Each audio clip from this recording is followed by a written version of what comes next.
Welcome back. Welcome back to Malika's Flex. Welcome to all my returning flexers, my super flexers, big flexers, flexing flexers, my half flexers. Welcome back to everyone. As you all know, we continue to share educators across the world, Jamaican educators who are now living in different parts of the world who want to give their experience, share their experience with us so that we too can make an informed decision as to whether or not we want to live in some of these countries.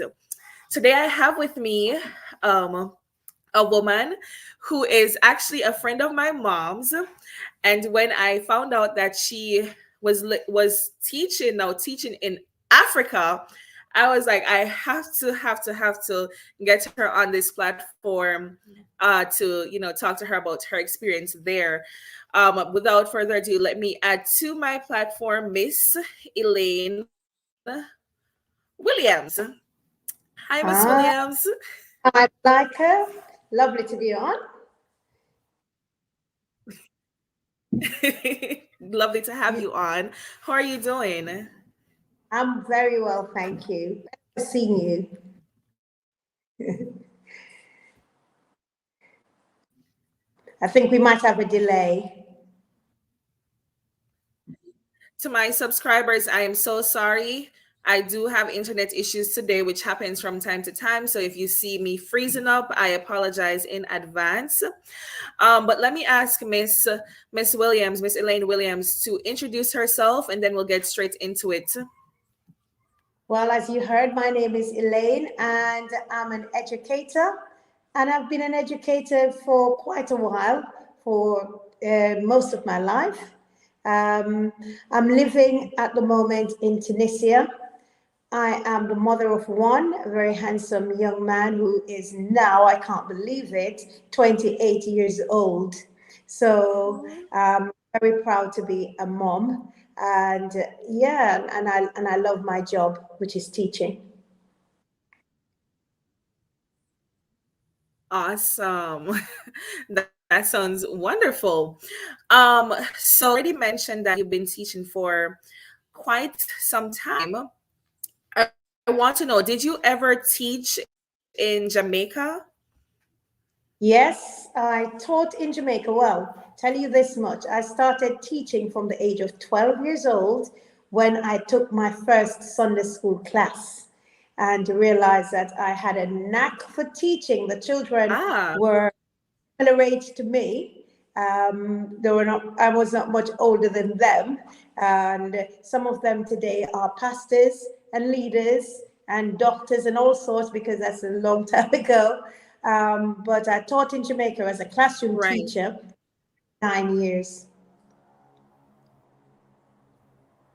Ah, all right. So that's good to hear that you've actually taught in Jamaica because you already have some background, some educational background or teaching background in Jamaica. So we can really do a true comparison when we begin to speak. Did you enjoy your time as a teacher in Jamaica? Oh, yes, I did. It was my first job. I mean, I went to a really prestigious college, the Monique Teachers College, where, of course, I met your mom, and we consider it the best college in the universe. Not just Wow. it's a You know, very special. as a short without, I won't contest it. Well, I would want to contest it, but I won't. No, no, don't, because I've got your mom on my side as well. Yes. But I did enjoy my time as a teacher. I was very young. Of course, I went to college at the age of 19, and by 21 years old, I was in the classroom as a teacher. So, I didn't think I was young then because at 21, in Jamaica, you're thinking that you are a big woman and a big man. And so um, Right. I was full of energy and ready and raring to go to explore all that was there, to give out what we had received at Money Teachers College, and what, in life, what it, to me, it's a calling. So I was very excited about it, and I did have a lovely time. I taught at a few schools in St. Mary and St. Anne, and really enjoyed my time there. Yes. Okay, nice. That sounds good. So if you were basically enjoying your time in Jamaica, could we ask why did you leave Jamaica to initially go to England to teach? Yes. Well, I didn't leave to teach, and it's a Okay. long, but I went for vacation to begin with, and I went at the Oh, invitation. Granddad, yes, it was meant to be a vacation, and then my was encouraged by my family to go to university in England, which I ended up doing not straight away because I had to go and work to kind of help myself through university to get my degrees, which I have now. And so I right. did that. And I did that. Some of it I did while I was in the classroom, and some of it I did before. So I ended up staying. It happens. It happens sometimes. So while you ended up staying, can you tell us a little bit about your experience in England? And I'm particularly interested in hearing about your experience in England because, I have friends who are in England right now teaching, and I've heard stories and whatnot. And I just want to know from your perspective, what was it like teaching in England? First of all, did you enjoy it? Yes. Well, I started out not in the government schools. I started out in the private sector, working in nurseries, in what they call day nurseries. And these are not government day Hmm. nurseries, they're private day nurseries. And so my baptism into working with children was really pleasant, very, very pleasant, because these were parents of the children were there were working class parents, some of them like teachers, doctors, lawyers, going to work and bringing their little ones to the nursery. And it was interesting to have a new perspective on working with children, because I started working with babies from 3 months old, and which I never thought I could do. And that was amazing Right. because, yeah, there was so much to that, and what you had to do for those babies, and all the stimulation that the babies needed from that stage. So for Right. me, that was a lovely learning curve, and you bonded with the children. So that was awesome.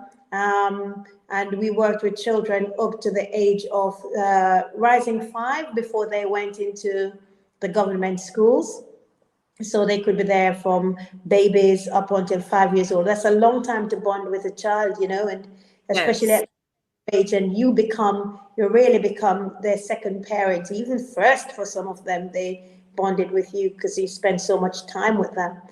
And so that was really lovely. And I started out as a nursery nurse, and then became a nursery teacher, and then became a deputy nursery manager, and then became a nursery manager. So I spent quite a few years in that sector, working with children at that age level. So I can truly say that I've worked with nearly all age groups, because I've taught at secondary school in Jamaica as well. Right. Wow, that must have been a real shift to move from secondary to the kindergarten level and nurseries. That must have been a shift. But I want to know if you're still hearing me, because I know my internet is doing its thing. Yeah. I want to know, do principals in England operate the same as principals in Jamaica, just in terms of their style of leadership? Um, is it the same, would you say? Okay. So just to say that I not only taught at secondary school in Jamaica, my secondary teaching time in Jamaica was short. My primary time was longer. But yeah, for the question of the principals, yes, in some ways, and no, in some ways. Yes, you have a Mm, bond with them as a teacher, because they're educators themselves, and they're coming from the level where you're at. They've been there in order to get to the level where they are. The thing about in England, the difference probably would be is that there's so much accountability. And so these principals have to answer to a lot of bodies, not just Mm, one, like probably the Ministry of Education. They've got to answer to a lot of different bodies relating to the care of children. And so their role is, I would say, absolutely massive. And yeah, that word accountability, they've got to give that. And you as a teacher then comes under all of that. right. So you'd find that you it's a wake-up call, really and truly, when you are in the government sector, to see all the things that you need to do as a teacher when you are in England. It's quite rigid, it's very strict, it's it would seem like a mountain of work, because I think education in England is different to anywhere else in the world. And Wow.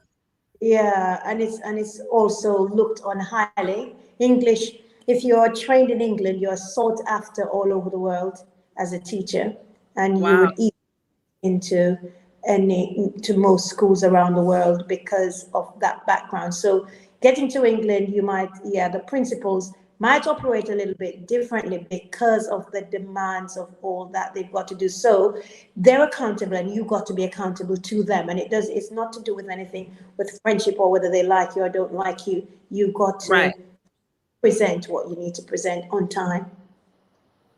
Wow. Yeah. So, just based on what you are saying, it sounds like it's a lot of hard work in It is teaching a in lot. England.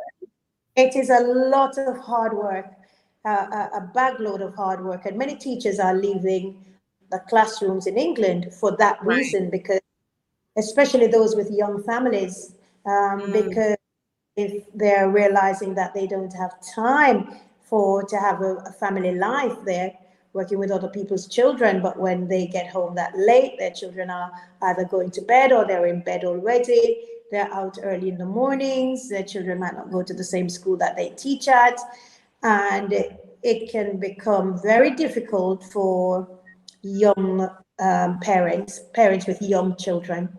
So, when saying that, there are many young teachers in the classroom because they love the job, because it's something that they dedicate their lives to, and they're out to make a difference. mm. So there are young teachers with families who equally are making it work. So it's two sides. Okay. What would you say was your greatest issue? Because you did say just now that many teachers are leaving England for that matter of the workload and everything. What would you say was your greatest issue as a teacher in England? Was it the workload? Did you have student behaviors? Did you have any issues that you'd say this was my biggest issue?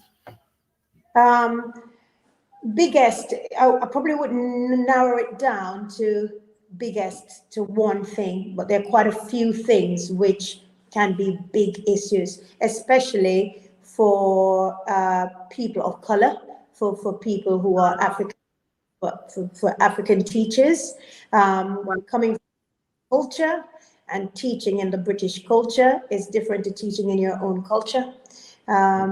You've got to cross that divide. There's racism, there's no doubt about that. And you've got to face that and deal with it and learn how to deal with that before you can Right. before you can go down to teach properly. You've got to be very confident as a person, believe in yourself. The accent as well, your accent is different if you're just going.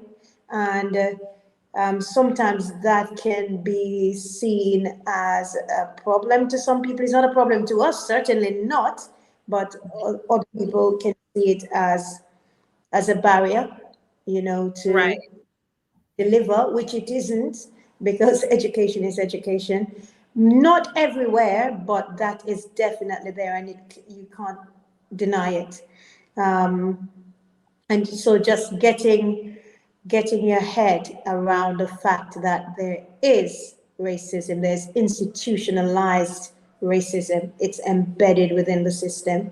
So it's having Coming from Jamaica, though, Jamaicans are very confident people. Um, Yes, we Jamaica, are. yes, Jamaicans are just a different breed. So we we rise and we excel. And there are a lot of teachers from Jamaica who have gone and become head teachers, become leaders of departments because of who we are. And Mhm. so that shouldn't deter you because we know who we are. And I think we even sometimes do better than, and I'm generalizing here a bit, than some black teachers who are born in the country because they've gone through the system and have suffered racism from a young age, and Right, that can affect how you behave later on. But us, who, although we go through colorism in Jamaica, there's not that level of racism, so we haven't right, encountered that. And because of who we are as a people, we tend to go for it. If we're going for something, it's all or nothing. So you'll find, I think the Jamaicans can survive anywhere, including in England. right. Amen. I have to put an amen on that. Okay, but apart from the racism, what would you say was maybe something that you really liked about the education system there? Something that you'd say this was a big plus teaching in England? Um, there's loads of opportunities. There are so many opportunities there for, if opportunities at your fingertips. If you're a teacher, it's just a matter of taking them. Loads of CPDs. The training is consistent. Um, you're always on some kind of training. So you're always learning and you're always on top of your game. And maybe that's why teachers who teach in England, train in England, are so sought after, because you're always on training. There is no term Wow. that passes on major training, and it really is beneficial, for your educational growth, for your own personal growth. And it's learning all those new things and understanding how education works and how children's brains works, and understanding special educational needs on a higher level, Right. health problems, and all the different names that goes with the different kinds of special educational needs, learning how to deal with those. And I think that for me is a big plus. Awesome. Awesome. Awesome. That sounds good. All right. Now before I move over to your experience in Africa, and I'm shying away from saying the name because I heard you say Tunisia, and I Yes. kept in my mind it was Tunisia. I've never Googled the pronunciation before, Okay. but it's Tunisia. Yes. Yes? Yeah, Okay. yeah. So before I head into your experience there, my final question regarding teaching in England would be, there are many people who will be listening to this broadcast afterwards. Many young people who have children, maybe Yeah. single moms or people with husbands. Would you say that the climate for teaching in England right now, and I know that you've said before that there are many people who are leaving for, the workload and everything, in terms of the remuneration that you get for the work that you put out, do you think that this would be a good move for a young person right now? Well, the teacher's salary in England, I think, is one of the best in the world. It's not the best in the world because I've heard of other places that pay higher, but Right, I'm where I am. But it's a very good salary. It's a very good salary. Once you're a trained teacher, once you've got all the qualifications that you need, because when you go to England, schools will take you on, but then in order to get that top salary, you'll have to have like a QTS, qualified teacher status, and you've right. got certain hoops to get that. But once you get that, and you've got your degree, the salary is really very good. And if you have somebody else to help you as well, like you're not on your own, then you can survive on it. Yeah, if Okay. you you know how you're living. But it is a good salary, and the benefits are also great because the pension is good. Teachers' pay and conditions in England is one of the best in the world, Wow. from what I heard and seen. Yeah. Wow. So viewers would be thinking then, if the salary is so great, why Yeah. did Miss Elaine Williams move from the glorious England to go to Tunisia, Africa? Yes. Well, yeah, good question. I've been teaching in England for many years now, and I'm not as young as I look. So, so that's one of the things as well. I've reached a stage in my life where I wanted a new experience. Didn't Mm, at first, but the opportunity came, and I thought, why not take it? wow. What's there not to take? Why not try? And if you don't like it, you can always return home. But you're talking about the motherland. Uh, you're saying if the opportunity Right. comes to motherland, why not go and touch your feet on the soils of Africa?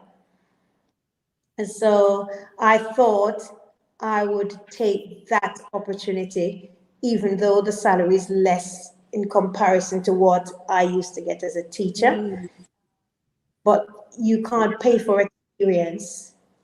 You can't that pay is for experience. true. That is true. You cannot pay for experience. Definitely true. All right. So talk to us a little bit more about Tunisia. What's the weather like? Let me start with that. Simple question. What's the Uh, weather like in Tunisia? well, in the summer, in the proper summer, it can be hotter than Jamaica. Mm, Comparable to Jamaica, but can also get hotter because it's where it is, surrounded by the Mediterranean Sea. And because we're so close to Europe, it's North Africa, we do get a little bit of winter. I understand that some places actually get snow in the winter, like this time of the year. But where I am in Tunisia, in the capital, in Tunis, it doesn't really snow, and if it does, it's rarely. So the temperature for me is like a mild autumn in England. mm. So Okay. it's still in the teens, so it's bearable. I wouldn't go to the beach, but I can still, you can get away with not dressing up in a whole lot of clothes. And Right. some days are quite warm. Some days it can get up into the 20s in the Celsius. Yeah. So I like the weather. It's beautiful, and it's part of the reason I'm here as well, because I'm a bit tired of long, cold winter in Right. England. Right. What level are you teaching now in Tunisia? So I'm teaching the same year group as I left in England, which is year one, and they are Okay. 5 and 6. Yeah. Okay. Okay. Okay. So similar. Do you deal with any behavioral issues with students in Tunisia? Yeah, that's interesting because the school that I'm working in Tunisia, it's not a government school. It's called an independent school, which it's a private school, and it's for people who are really wealthy. So Mm, you meet parents like footballers, and you got business people who they own large companies. And so for me it's an absolutely new experience, like a wow moment, and you're thinking, wow, really? That is, a mom might come to visit you, and the perfume that you smell, you wonder what's the name of this perfume and how much does it wow. cost. That kind of, Right. yeah. So it's an affluent, very affluent, very, very affluent. It's in a beautiful area of Tunisia. Um, and the behavior, I think it doesn't matter how wealthy or how poor you are, behavioral issues will be everywhere and with every child. So yes, there are behavioral issues, and maybe in a different way, because you're talking about very wealthy children who Right. are privileged, who have a different life experience, who are experiencing life in a different way to how you're used to other children experiencing it. So you'll come on different kinds of behaviors, which you'll have to deal with. Yeah. Okay. And how exactly are you expected to deal with these behavioral issues? Is there I don't know, a behavior modification program? Do you refer them to the principal? What exactly are you expected to do? Well, where I am, the school is fairly new. So the school is not yet fully 3 years old. So I Mm, would say the learning curve for the school as well, getting things in place at the moment. We've right. got, yeah, we've got a good principal and vice principal and great teachers. So at the moment, it's learning. It's a learning curve for the school, um, putting things in place, following the behavior policy that's there, liaising with parents, liaising with colleagues, making sure everybody knows what's going on, and just keeping on top of things. But the classes are small as well. So you don't get a class that's bigger than 21, with Okay. 21, no class. But most class have children are in the teens. Like my class, I've only got 14 children. So then it's easier to to then deal with any behavioral problems because you've got a much smaller class size with a teaching assistant with you as well. Wow, that sounds good. I like the fact that you said you have, a teacher assistant. That's amazing. I have to ask about the holidays because I think every teacher find it so important, and that's why most of us stay in teaching because we love the holidays that we get as teachers. Yeah. What can you say about the holidays in Tunisia? How often do you get holidays? I know that it's still fairly new for you, but do you get can you get summer, winter, in between breaks? What is it like? Yeah, holidays are really good in the school that I work at. It's very similar to the holidays in England. We get half-term breaks. You're getting 2 weeks in February. You're also Mm. getting 2 weeks in December, not a week, but 2 weeks. Uh, you also get 2 weeks in October.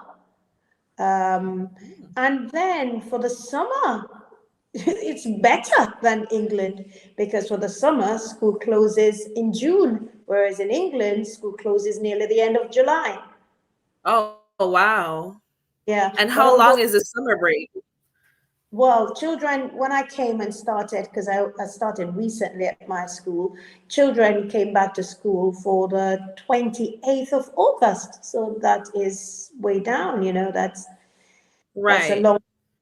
Teachers go back a little earlier because I think we went in for the week before that just to get Mm. things start preparing and have meetings and that. But it's in England, the holidays it could be less than 5 full weeks sometimes, but in Tunisia, it's clocking up to more than 6 weeks. So it's almost 2 months, similar to Jamaica. So it's good. Okay. Got it. Got it. Got it. Sounds good. Let me ask about healthcare. Are you given health insurance? Because we need to live with these things. In Tunisia, do you get health insurance? Is healthcare free? I don't know anything about Tunisia. As a teacher, what benefit do you get, especially because you're not in a public school? Yes. Yes, the school provides health insurance for you, which you pay into. So that's quite good. Okay. And that includes dentist, hospital bills, doctor's bills. So they do, which is good. And I think it's important that you really find out about those things before you step out into the country, which I did hear about before I left England. So and because okay, so I'm living in Tunisia, but also in England because of my time there. I'm still with the NHS, which Ah, needs to be at, if I need that kind of care, I will return to England, which is not far from Tunisia. It's actually less than 3 hours flight from England to Tunisia. So for me, ah. that's a bonus that you can go back home. But at the same time, I do have health insurance. Yes. That's perfect. All right. So before we go, um, first of all, there is a question in the chat. Someone is asking, "Did you get a QTS in England?" She did address that earlier on, the qualified teacher status. You did say that you could teach without it, but then once you get it, the pay is looking really good. Yeah. Yes. Much better. Right. Right. Right. So I want to know, you're living in Tunisia now, and they always say there's no place like home. Do you miss Jamaica? All the time and every day. There's no Oh, place like no, absolutely no place like home. Yeah, I do, and I do come home often, but yes, I do, and I wish I could be there even now. It's Christmas, yes, yes. juice, and good Jamaican fried fish and bami, and don't let me start that. Yeah, there's no place like home at all, no matter where in the world you are. And I think Jamaica is just unique in spite of everything. But one Nice. thing to say before I wrap up, we were talking Yes. about the salary in England. Although the salary is good, but things in England are changing, and that's Mm, important. Things are changing rapidly, drastically. Food is going up all the time. It's getting expensive. The light, gas, and electricity, those are really high, and especially since Brexit. Um, Standard of living has lowered for a lot of people because of the how expensive things have got. But people are still managing. So if somebody wants to go to England, just need to do the proper homework and see where they're going to live and uh, right. before don't just step out and go because it could be a real culture shock. Do all the homework properly and then make that adventure. And you want to come to Tunisia? Yeah, take that step as well. Lots of independent schools here. Nice. What language? I didn't ask before. What language is spoken in Tunisia? Is it French? I didn't do that research before. Is it French? French and Arabic. Okay. I know I Yeah. remember French because I learned something about Tunisia and French in school. But French and Arabic. Yes, both languages. And I speak neither, but I'm getting by.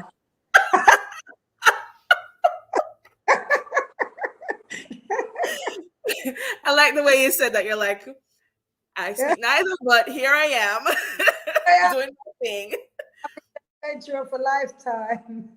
But I've So learned how do to. you teach your students? Well, it's an English school, and there are Oh, quite a few of them here, where parents seek for their children to have that kind of education, whether it's a right, British one or Canadian one. So quite a few independent schools that teach in English. But at my school, the children also they learn three languages. They're taught Arabic, they're taught French, and they're taught most of their subjects in English. And it's interesting because you know how people would say Africa is this and Africa is that, and you get news. But when you see it for yourself and you see things for yourself, you realize that somebody is telling us lies because you look at these children. I've met a 4-year-old child who speaks and understands three languages. And, right. and one of them is, it's not even Arabic, one is Spanish, French, and English. And she speaks all three of them and understands all three of them simultaneously. And most Wow. of the children in class, well, all of them understands at least two languages, and Right. they're speaking three languages, and you're thinking, wow, that's just amazing. Amazing. That is Yeah, amazing. some of them are saying to me, they call me Miss Elaine. Miss Elaine, don't you know any Arabic words? They are like, they can't believe it because for them it's the norm. They Right. speak more than one languages and they're learning in them. And and the lifestyle for some, it's just off the scale. And you're thinking, wow, but this is Africa. Mm, Not the Africa that you hear about, but and Africa is a right. whole continent. Is Africa is not a country. So Right. to see it is to believe. That sounds good. And that's a good note to end on. To see it is to believe. So don't judge Africa based on what the media puts out, because there's more to Africa than what meets, than what we know about. All right. So thank you so much, Miss Elaine, for joining us. I truly enjoyed speaking up to you, about your experience in England and now in Tunisia. I still find it to be so amazing because nobody would ever dream that perhaps a Jamaican who, went to England would now be in Tunisia, Africa. But True. you are, or there you are, liking it, I suppose. And that's just truly amazing. So thank you, thank you, thank you, thank you so much. And everybody, I forgot to say this. If you have not yet liked the live, please go ahead and like. If you have not yet subscribed, go ahead and subscribe to Malika's Flex. Thank you, thank you, thank you once again, Miss Elaine. And we're going to end out